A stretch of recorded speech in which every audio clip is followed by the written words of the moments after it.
Iran को कमजोर करना मुश्किल ही नहीं नामुमकिन है। आखिर हम ऐसा क्यों कह रहे हैं? इस वीडियो के जरिए पूरी कहानी आपको समझाएंगे। आखिर इसराइल क्यों चौकन्ना होता हुआ दिखाई दे रहा? ईरान के हवाले से इसराइली डोजियर ने क्या इंकशाफ किया है जिसकी वजह से कहीं ना कहीं ये कहा जा सकता है कि लोगों में अमेरिका और इसके अलावा इसराइल और साथ ही साथ इन के साथी जो देश हैं उसमें कहीं ना कहीं एक तरह से संशय पैदा हो गई है और एक बार फिर से वो सोचो फिक्र में मुब्तला हो गए हैं कि वो ईरान जिसे उन्होंने सबक सिखाने की कोशिश की थी वो एक बार फिर से उनका उरूज होता हुआ दिखाई दे रहा है। आखिर किस ज़िम्न में बात कही जा रही है, किस कॉन्टेक्स्ट में ये बात कही जा रही है, इस पूरी वीडियो के जरिए आपको समझाने की कोशिश करेंगे कि आखिर ईरान के पास ऐसा क्या है जो इसराइली डोजियर ने इंकशाफ किया है जिसके बाद कई ममालिक, कई जो मगरबी देश हैं उनके होश बाख्ता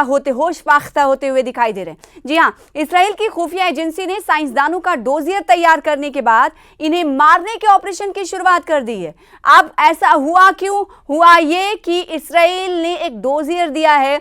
एक डोजियर में इंकशाफ हुआ है कि ईरान के पास 85 से ज़्यादा न्यूक्लियाई साइंसदान मौजूद हैं। न्यूक्लियर साइंसदान मौजूद है, इसका मतलब आप अंदाज़ा लगा सकते हैं वो न्यूक्लियर साइंसदान जो पिछले दिनों हमने देखा था कि उन्हें मारा गया था। पूरे ईरान में हमने देखा था कि गम और गुस्से का इजहार किया जा रहा था और इस ऑपरेशन हैमर में उनकी मौत हुई थी। और वो न्यूक्लियर साइंसदान जो यूरेनियम की अफजूदगी में और जो अलग अलग सैन्य ठिकाने हैं ईरान के, उन्हें खड़ा करने में इन्होंने कलीदी किरदार निभाया है। तो इनकी तादाद कम नहीं हो रही है। यानी ईरान ये कह रहा है, ये दिखा रहा है कि कई को अगर आप 6 को मारोगे तो हमारे 16 साइंसदान और तैयार रहेंगे। ये इससे अंदाज़ा लगाया जा सकता है। और ये डोजियर कौन दे रहा है? इसराइल ने एक डोजियर में पर्दाफाश किया, इंकशाफ किया है कि ईरान के पास अभी मौजूद है 85 से ज़्यादा न्यूक्लियाई साइंसदान जो कि कहीं ना कहीं ख़तरे की घंटी के तौर पर मगरबी ममालिक इसे देख रहे हैं।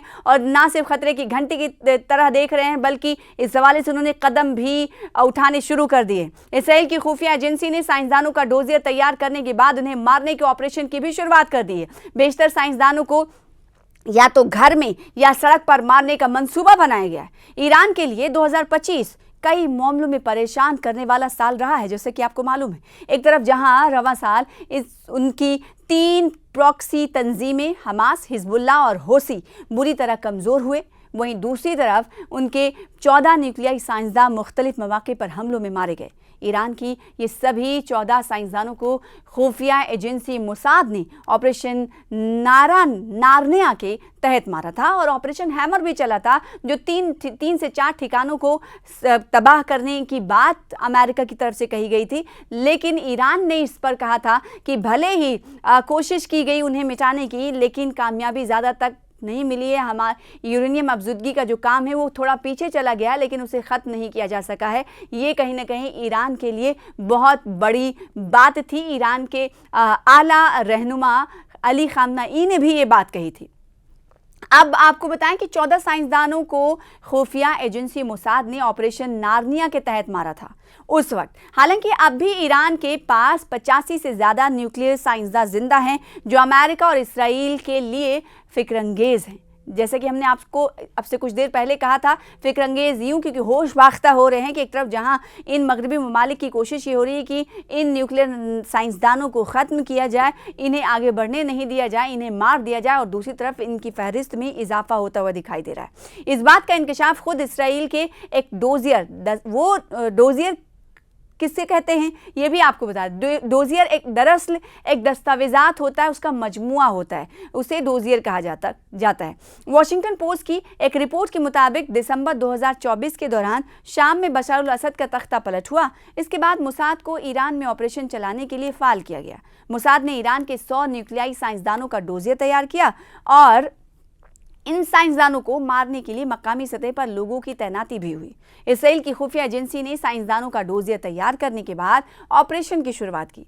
बेशतर साइंसदानों को या तो घर में या रास्ते पर मारने का मंसूबा बनाया गया है। हर साइंसदान को मारने के लिए अलग अलग लोग मुकर्रर किए गए। बेशतर लोग ईरान के ही रहने वाले थे। मोसाद ने ईरान के न्यूक्लियाई साइंसदानों को मारने के लिए स्नाइपर बंदूक, ड्रोन और बम का इस्तेमाल किया। रिपोर्ट में बताया गया है कि पहले इन साइंसदानों को मारने की कोशिश की गई जो लिस्ट में टॉप पर थे। उन साइंसदानों को मारने की कोशिश की गई जो लिस्ट में टॉप पर थे। हालांकि ऑपरेशन शुरू होने के बाद ईरान ने कुछ बड़े साइंसदानों को अंडरग्राउंड कर दिया था। ये उस ऑपरेशन की बात हो रही है, ऑपरेशन हार्निया की बात हो रही है कि उस वक्त कैसे इजराइल की तरफ से लिस्ट बनाई गई थी और उसके बाद जो लिस्ट में टॉप साइंटिस्ट थे उन्हें मारने के लिए अहकाम जारी किए गए थे और किस तरह से उन्हें मारा जाए इसको लेकर रणनीति अपनाई गई थी। और जब ईरान को इस हवाले से पता चला तो बड़े साइंसदानों को अंडरग्राउंड कर दिया गया था, कुछ को फौरन फौजी हेडक्वार्टर के पास खुफिया मकामात पर भेज दिया गया था। ये 2024 की बात हो रही। बताया जाता है कि अगस्त 2025 में ईरान ने न्यूक्लियाई साइंसदान रोज़बी वादी को फांसी पर लटका दिया था। ईरान का कहना था कि उसने खुफिया जानकारी इसराइल को दी थी।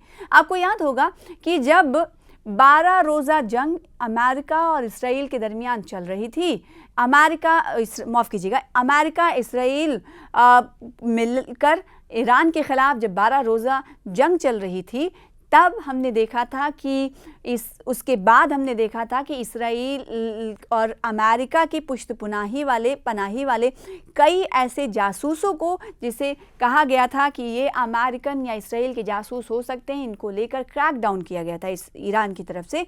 और इस क्रैकडाउन में कई ऐसे लोगों को गिरफ्तार किया गया था, जासूसों को गिरफ्तार किया गया था, जिस को ईरान ने कहा था कि ये हमारी संप्रभुता के लिए ख़तरा है, हमारी कौमी सलामती के लिए ख़तरा है और ये दरअसल ईरान की जानकारी को लीक कर रहे हैं, इसराइल को फराहम कर रहे हैं। तो ईरान का कहना था कि उसने खुफिया जानकारी इसराइल को दी थी। कहा जा रहा है कि मोसाद ने वादी के ज़रिए, यानी जो साइंसदान थे उनके ज़रिए ही ईरान के न्यूक्लियाई साइंसदान का डोजियर तैयार किया था।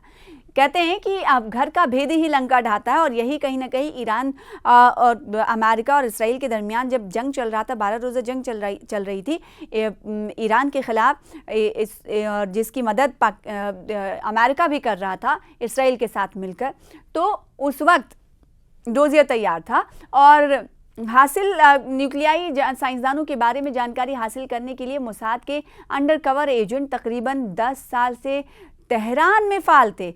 और देखिए ये जानकारियां सब मिल रही हैं एक डोजियर के ज़रिए। इसराइल ने डोजियर तैयार किया है और जिसके ज़रिए पर्दाफाश हो रहा है, और जो ईरान कह रहा था तो कहीं ना कहीं वो बात सच होती हुई साबित हो रही है। जो ईरान कह रहा था कि इसराइल ने यहाँ पर अपने जासूस को भेज रखा है, अंडरकवर जासूस हैं, एजेंट हैं, जिन्हें हम गिरफ्तार करें, जिसे फांसी दी गई थी। और ये अमल ईरान की तरफ से उस वक्त अपनाया गया था जब 12 रोज़ा जंग चली थी। और 12 रोज़ा जंग के बाद उसने अंदरून मुल्क ये क्रैकडाउन चलाया था कि उन लोगों की पहचान की जाए जो इसराइल को खबर लीक कर रहे हैं। आखिर ये कैसे मुमकिन हो जाता है? तभी कहते हैं घर का भेदी लंका ढाता है।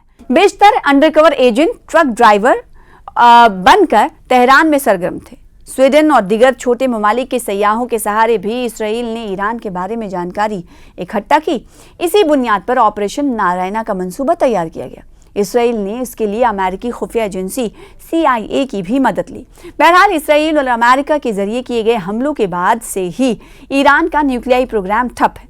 बैनुल-अक़वामी न्यूक्लियाई निगरानी इदारे के मुताबिक जून 2025 से पहले ईरान ने यूरेनियम की 60% तक अफ़ज़ाइश कर ली थी। अगर ईरान यूरेनियम की 90% तक अफ़ज़ाइश कर लेता है तो वो न्यूक्लियाई बम आसानी से बना सकता है। दूसरी तरफ ईरान के वज़ीर ख़ारजा अब्बास अराग़ची के मुताबिक जिन मकामात पर हमला किया गया है, पहले उसकी सफाई होनी, उसके बाद ही आगे का फैसला लिया जाएगा।